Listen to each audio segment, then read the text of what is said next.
In a clinic in northeastern Nigeria, a health worker uses an app to help diagnose a young child. The program, known as Almanac, guides him through a thorough exam that looks for symptoms for a wide range of diseases. Almanac tabule da ya taimake ni sosai. Don a da akwai wasu examinations da ba mu yi. Better testing means more accurate diagnosis, and that means fewer antibiotics and drugs are wasted. Patient outcomes are also better. The program also helps state health managers respond to diseases such as measles, getting care and medicine where it's needed most. This is just one way in which technology is improving care in places where clinics, health workers, or medicines are in short supply. Today, digital connectivity and data management are used in a wide range of humanitarian work. In Kenya, for example, drones are being used to assess COVID-19 risks in fast-growing but largely unmapped urban settlements. We used innovative approaches, such as drones, in mapping out COVID-19 hotspots. We came up with COVID-19 risk maps that enabled us to identify critical areas for implementation of COVID-19 interventions.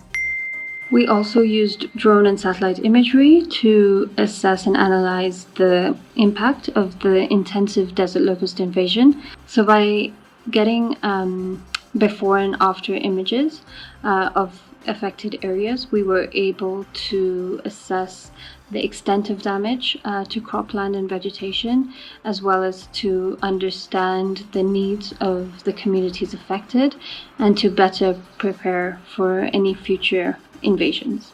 In this sense, information itself is also aid, because it connects people with other critical services. The traditional big four commodities in aid are food, water, shelter, medicine.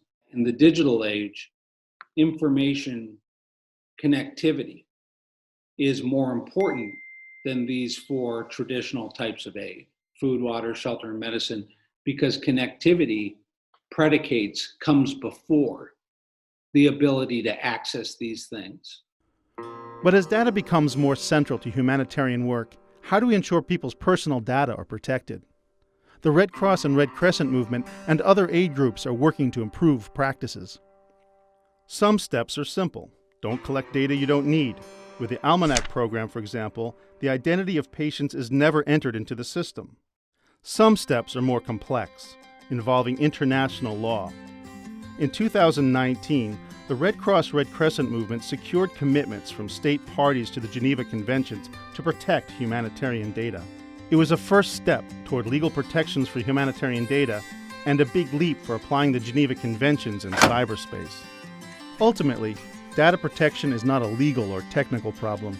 It's about people, helping them understand the risks, the benefits, and giving them more say over how, when, and why their data is used. When we think about data protection, this is really about people at the center.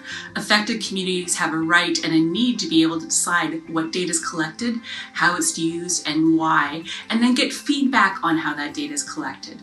When we think about data protection, it's also about how the physical world and the digital world connect, and we always need to think about our humanitarian values first.